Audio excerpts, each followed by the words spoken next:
Okay, thank you, David. Good morning, everybody. I guess the approach I've taken today is really to give you some insights and observations on CCS, particularly from the oil and gas industry, which is the industry we watch very closely. So some of the activities they're up to, how successful they are in pushing those forward, and the challenges, some of the challenges that David touched on as well, are really very real and coming into the strategy decisions being made by a lot of the oil and gas companies. So firstly, I mean, there's clear that the driving force for CCS capture is this, and it's the emissions, CO2 emissions.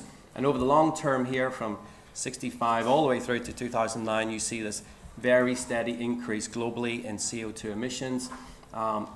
Interestingly, it does show you very interesting trends. Through most major recessions, you do get a halt as all that industrial activity slows down. So there are clear plateau periods through all the major recessions, or even Asian crisis here that impacted Asia Pacific here.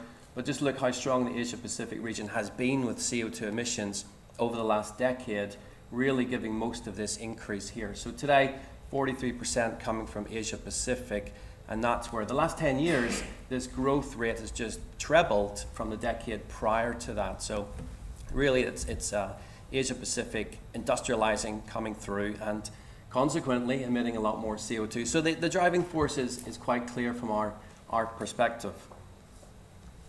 So the solution is obviously to try and pull out the CO2 from emission streams, pipe it to some permanent storage facility, be that a saline aquifer or be that a depleted gas or oil reservoir. So the ultimate objective is on the left here, it's to store CO2, and this is a cross-section of a sandstone where CO2 has been captured and stored, is to lock in the CO2 in between the water, in between the quartz crystals of this sandstone reservoir. So that's what it's all about, and clearly not to have this particular example, which is a naturally flowing CO2 vent in Utah. But it's interesting to think how we're thinking about shale gas today, and we're trying to, with brute force, break open reservoirs and extract pure methane from rocks like this. But this is the opposite, trying to inject fine molecules of CO2 back into the matrix. So I'd say that's a much tougher problem than brute force acting on a shale to get gas out, which, as you know, was the topic of the last discussion. So has it been done before? It sounds very simple in theory: capture the CO2, pipe it, and find a depleted reservoir. Has it been done? Well, it's not all the elements have been done together. So we haven't pulled out the CO2, piped it to a suitable reservoir, and successfully stored that over time. So all elements still have to be proven on a commercial basis. So it's very much like the new technology, such as coal bed methane being turned into LNG. It can be done. I mean, theoretically it can be done. You can produce coal bed methane, you can pipe it in northeast Australia, and you can liquefy it. But there are some concerns about, can you lock all those components together into a viable commercial development. So again, just on the drivers and incentives for it, it's very clear that when you look at the impact of adding in CCS technology to an existing coal or gas turbine powered facility, that the reduction in the CO2 emissions is dramatic, at over greater than 90% reduction in those CO2 emissions using this technology. So very clear advantages, which is chiefly what's driving the momentum currently within this subsector. And governments are getting on board as well, and at the end of 2008, the EU climate package did come out with a list of targets to try and meet this target, which is reducing CO2 by 20% by the year 2020. And number one up here is equipping power plants across Europe with CCS and underground storage. So there is a push there by certainly in Europe, across the European Union. But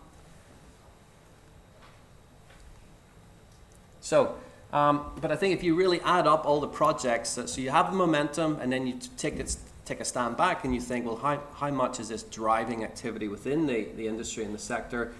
Really, if you add up all the projects which I've done here, you end up getting to around about 7,000 megawatts of coal plus CCS capacity storage development.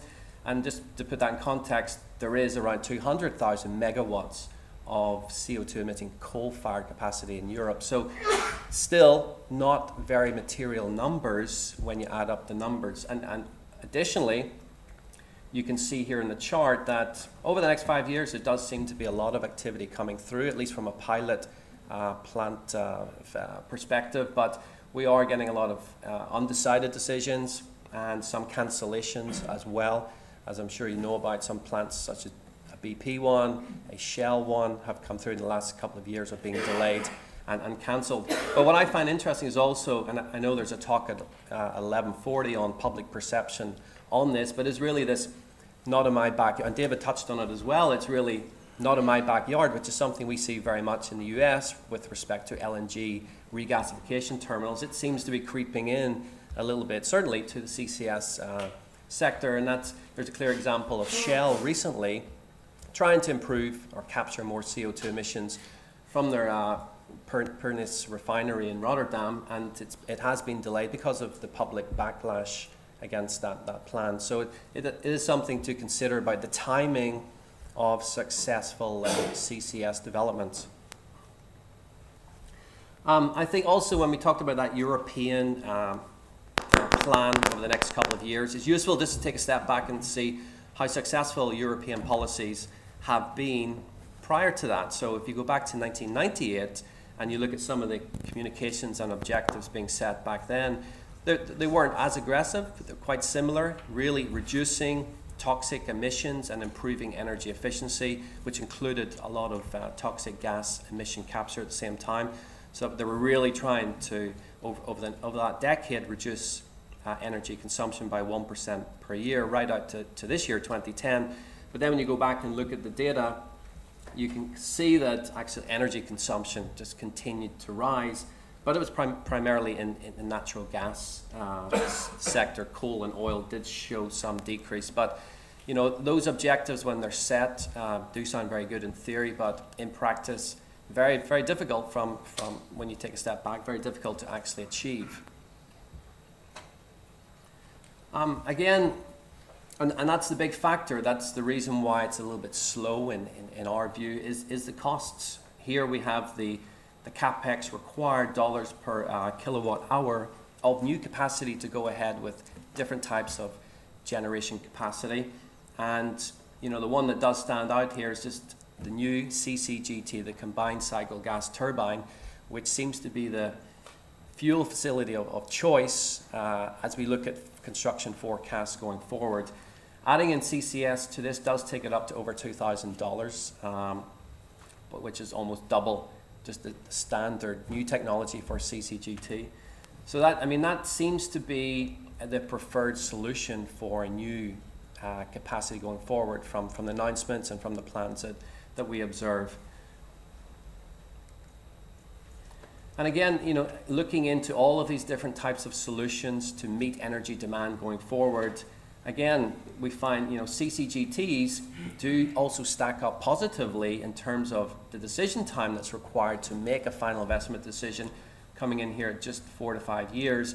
And again, giving you that much higher capacity every single development you actually push forward, relative to going in with a dirty coal or a coal-fired solution and adding in CCS on top of that. They tend to be taking a lot longer before they reach final investment decision, and the capacity is not yet up to the same magnitude as we witness within the pure CCGT energy solution.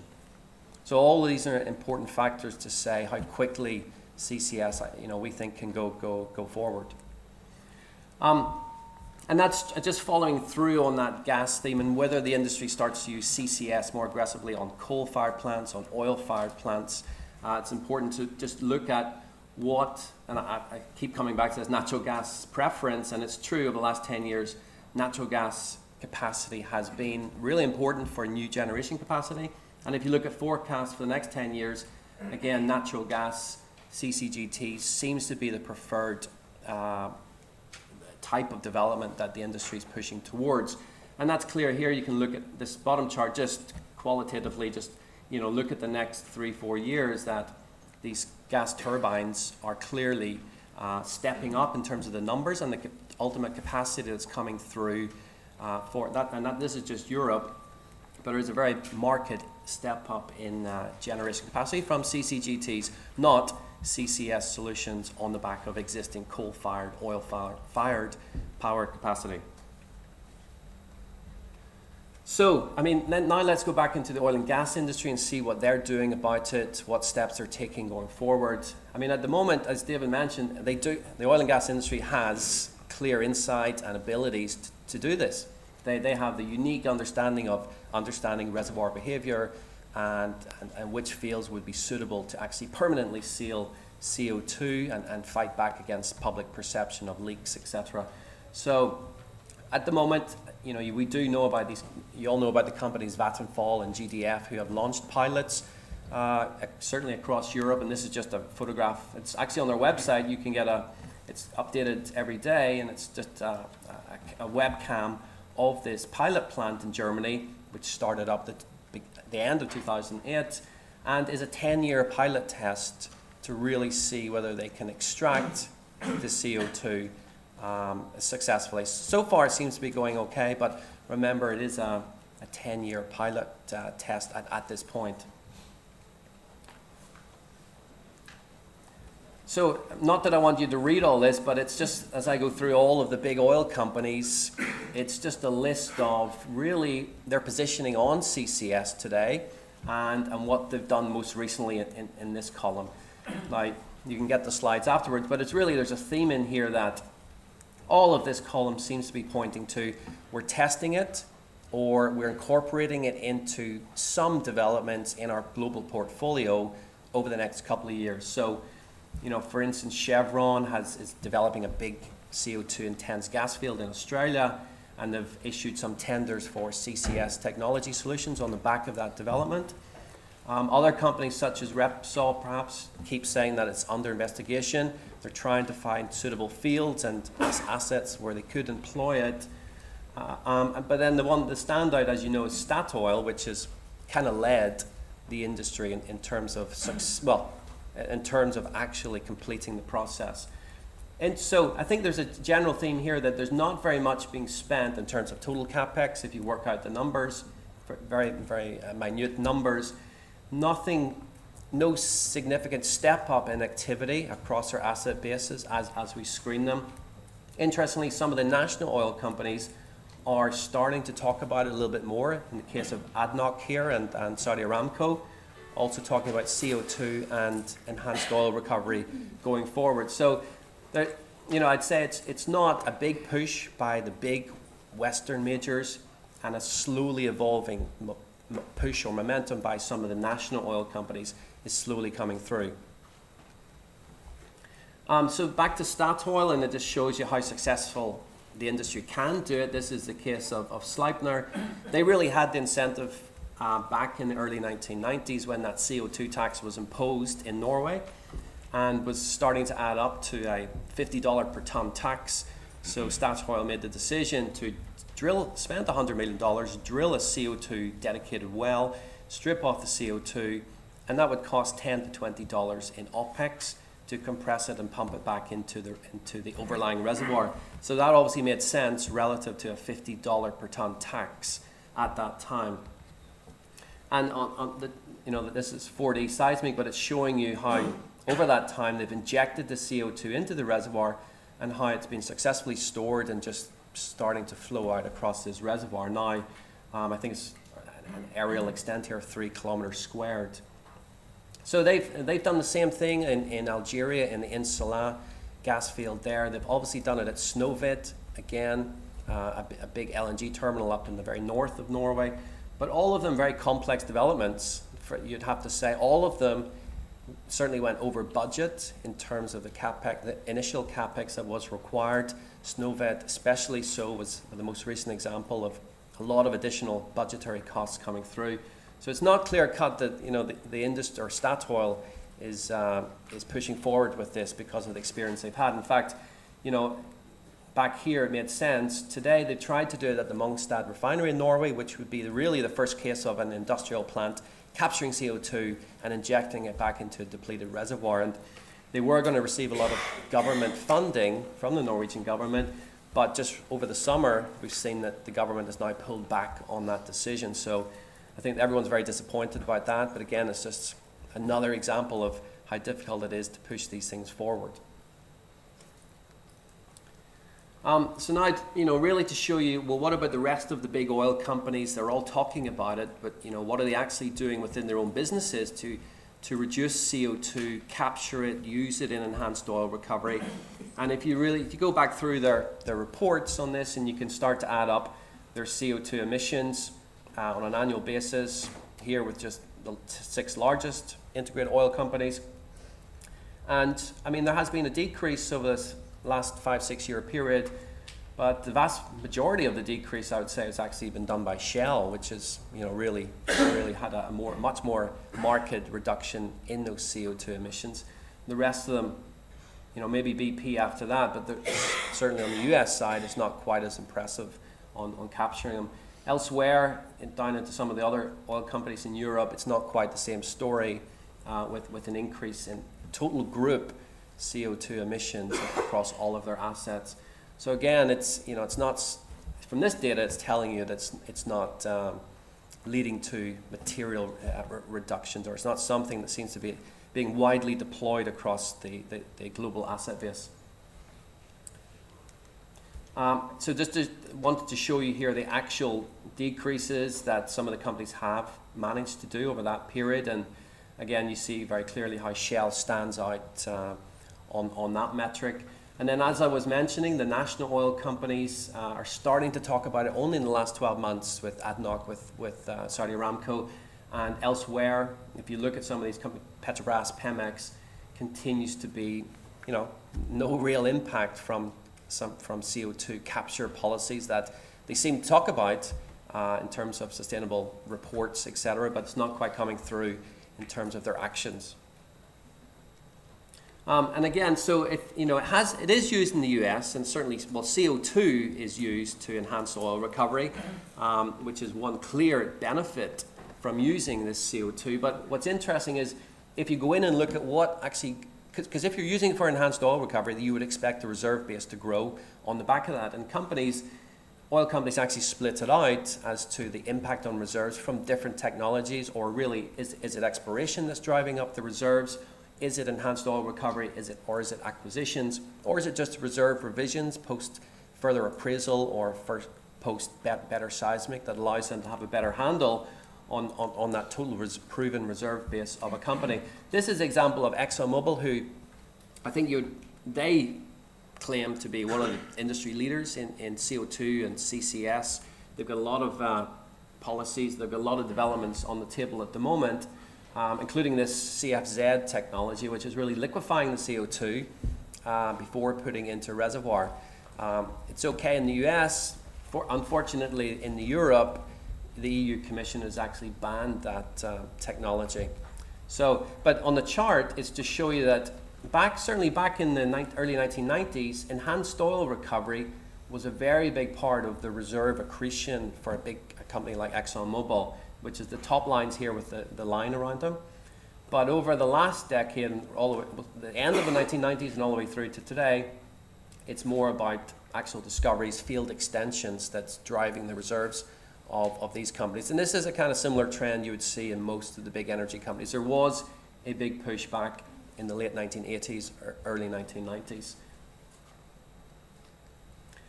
So if we look at some of the issues today and what the industry is probably thinking about in terms of, do they aggressively go for this, it's really, where are the sources of CO2 and can they participate in this? It's where are the sources of the CO2 and where are the actual reservoirs or the sinks that you can store the CO2. And these maps just help very clearly illustrate that there are quite a number of potential fields in the UK and Norway. If we just look at this particular geography, roughly 300 of them. They do range in size. Sorry, this is them on the right-hand side, the actual fields that are depleted or are soon to be depleted, ranging in magnitude in terms of size of CO2 they can store, and geographically dispersed across the North Sea. And then when you compare it to the industrial plants, the sources of the CO2, clearly see where all activity in the CO2 sources would come from in the UK, more scattered in Norway. So the question is, how do you match all of this up to all of these fields here? So the first clear point is the distance required. So can you use existing pipeline infrastructure in the UK? Does it need dedicated pipelines? Will be and getting capacity to those pipelines will be a major impediment, or something to consider in terms of how quickly this kicks off. Of those 300 fields, it is considered that there's only 67 or 70 of them that would have suitable capacity, over 100 million tons of capacity. So there is, even though there's a lot of depleted fields coming up, it's not all of them are suitable at this point to be commercially suitable. And then all in, some of the estimates, if you were to inject into those fields, it is talking about 3.8 billion barrels of enhanced oil recovery on the back of this. So still, very sizable prize to go for.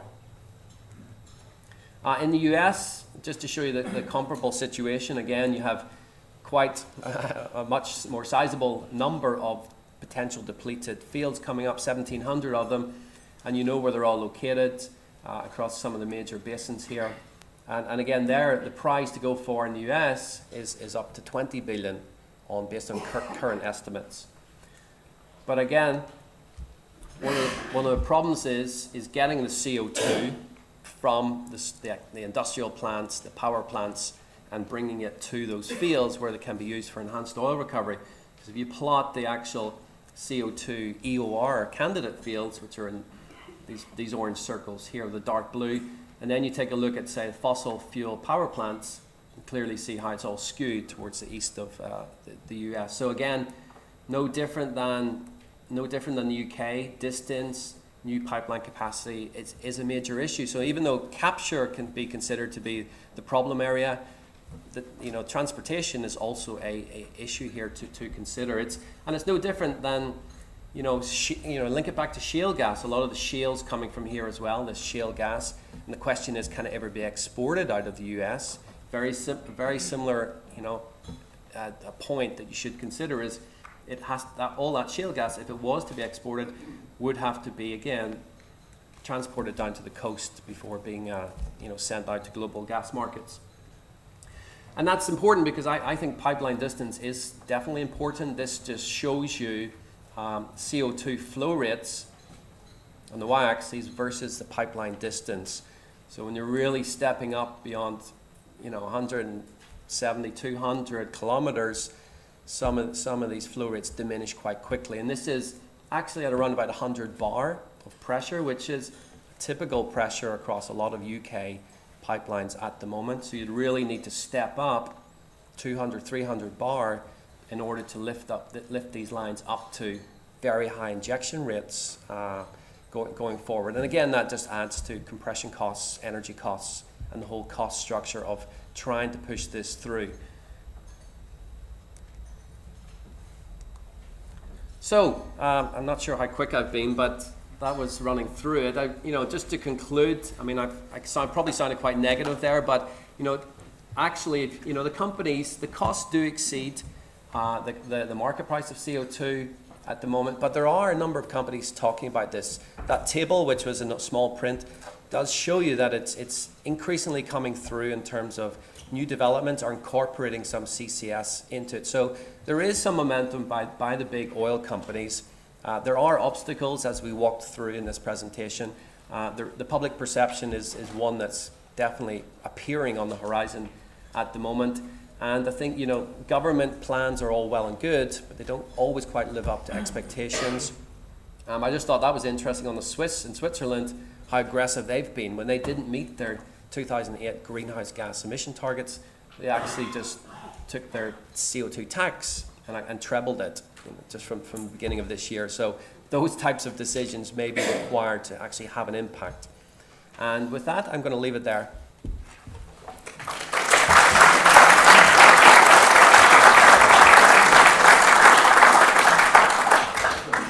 Thank you. Also, as normal from Bernstein Seems a huge amount of material covered. Anybody got any questions? Let's start at the back. Yeah. Hi, I'm Andy Baseline from OTM Consulting. Your graph that showed Shell as a leader was interesting, but is that per barrel of oil equivalent, or is that a raw reduction? Does it take into account increase in production? Absolute raw numbers, millions of tons emitted on an annual basis across all of their, global assets. So if some of those companies had increased production, they might have reduced their carbon emissions per barrel of oil. Unfortunately, they haven't increased production. None of them have really increased production over the last decade. Okay, yeah. Thank you very much.